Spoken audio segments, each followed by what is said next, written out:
Quand on crée Teach on Mars fin 2012, on s'aperçoit qu'il n'y a aucun acteur sur le marché de la formation digitale qui s'est vraiment intéressé au smartphone comme média de formation.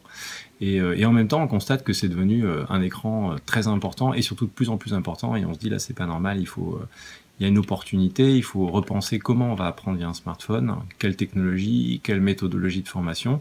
Et c'est ça qui crée Teach on Mars finalement. Et là, je rassemble une équipe de pédagogues et d'ingénieurs. Une première application qu'on sort avec Psychologie Magazine, donc c'est un parcours pédagogique pour savoir gérer son stress. Et quelques mois après, en fait, en mars 2014, on signe un premier contrat avec la société Clarins, avec laquelle on travaille toujours. Et il faut former les conseillères beauté, Beauty Advisors, donc dans des pays en Asie du Sud-Est essentiellement, enfin Singapour, Malaisie.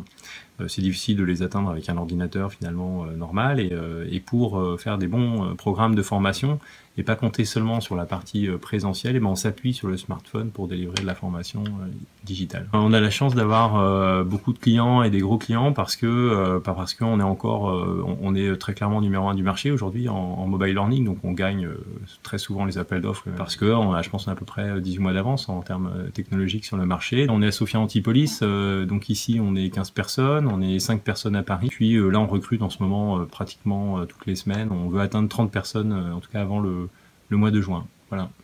Parce qu'il y a d'autres projets. Mais parce qu'on a une très forte croissance, on a à peu près 150% de croissance en ce moment. On finalise une levée de fonds pour étendre notre modèle économique sur d'autres pays européens. Donc oui, ça se passe bien pour Teach on Mars aujourd'hui.